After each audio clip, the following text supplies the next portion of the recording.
നടത്തി ഇന്ത്യക്കാരെ റഷ്യയിലെ കൂലിപ്പട്ടാളത്തിലേക്ക് റിക്രൂട്ട്മെന്റ് നടത്തിയ സംഭവത്തിൽ കേന്ദ്ര ഏജൻസികൾ അന്വേഷണം നടത്തുന്നതിനിടെയാണ് അതിൽ മലയാളികളായ 3 പേർ ഉണ്ടെന്ന വിവരം പുറത്തുവരുന്നത്.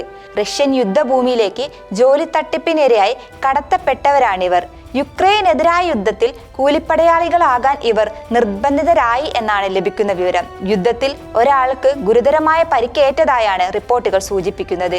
റഷ്യയിൽ സെക്യൂരിറ്റി ജോലി വാഗ്ദാനം നൽകിയാണ് ഇവരെ യുദ്ധമുഖത്ത് എത്തിച്ചതെന്നും മാസം 2 ലക്ഷം രൂപ ശമ്പളമായി വാഗ്ദാനം ചെയ്തിരിക്കുന്നു എന്നാണ് കുടുംബം ആരോപിക്കുന്നത്. സമാനമായ രീതിയിൽ രാജ്യത്തിന്റെ വിവിധ ഭാഗങ്ങളിൽ നിന്ന് ആളുകളെ ഇത്തരത്തിൽ റഷ്യയിലേക്ക് കൂലിപ്പട്ടാളത്തിന്റെ ഭാഗമാകാൻ റിക്രൂട്ട്മെന്റ് നടന്നിട്ടുണ്ട്. മലയാളികളായ ഏജന്റാണ് ഇവരെ ചതിച്ചതെന്നാണ് ആരോപിക്കുന്നത്.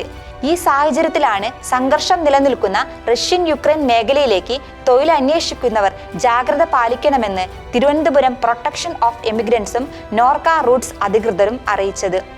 കേന്ദ്ര വിദേശ മന്ത്രാലയത്തിന്റെ ലൈസൻസുള്ള അംഗീകൃത ഏജൻസികൾ വഴി മാത്രമേ വിദേശ തൊഴിൽ കുടിയേറ്റങ്ങൾക്ക് ശ്രമിക്കാവൂ. ഓഫർ ലെറ്ററിൽ പറഞ്ഞിരിക്കുന്ന ജോലിയും ശമ്പളവും മറ്റ് ആനുകൂല്യങ്ങളും എല്ലാം പൂർണ്ണമായും വിശ്വാസയോഗ്യമാണെന്ന് ഉറപ്പുവരുത്തേണ്ടതുമാണ്. Seed news, Kozhikode.